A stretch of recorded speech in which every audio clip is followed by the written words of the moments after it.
we are on it. We are on it.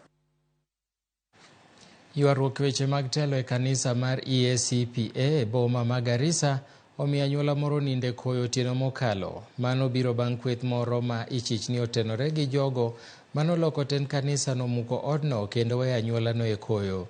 Ji manyo yudo masirano lero ni ne ok giyudo andike moro amora kowuok e doho kendo koro gibiwo sewo ne jal mane en jagoro mar kanisano kuom kethruok mar mwandugi. Kaluwore gi karan mochung'ne ndiko riwruoge e alworano, yangore ni jadolo Ibrahim Kamwara ema onego bed e kuku mar ten kanisano.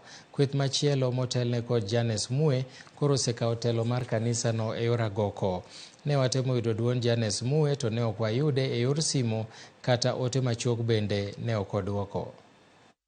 Hata wenye wako kwa uongozi wa kanisa bado koti ijaamua wakuwe hapo. Wananifukuza tu bure, na mimi nimeishi hapa miaka mingi nikiwa mdogo. Kutoka nizaliwe nimekuwa nimeishi hapa kwa hii compound. Baba yangu ni mchungaji wa hii kanisa, anasimamia hii eneo ya northeastern area, northern Kenya. Yeye ndo anasimamia.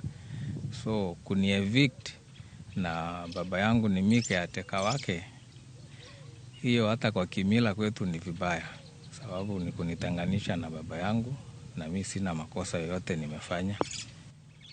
Tulipowaongea na wao nikawauliza nani amewatuma, walijifanya wajui kile kinaendelea, wakasema si tumepewa kazi ndio tuweze kubomoa. Nikawaambia kazi na mimi ndio mwenye hii nyumba. Wakaniambia ya kwamba walikuwa wameambiwa hakuna mtu anaishi hapo. Nikawaambia si ni mimi niko hapa, ni mimi naishi kwa hiyo nyumba.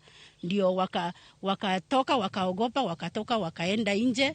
Tukangoja hawa watu walikuwa wametumana watakuja, wajakuja. So ninaomba atuichukuliwe, maana hata maisha yangu iko hatarini. Si vizuri kwenda na kuvunja kuvuli za kanisa na kuweka yako. Hiyo ni makosa kubwa sana mbele za Mungu.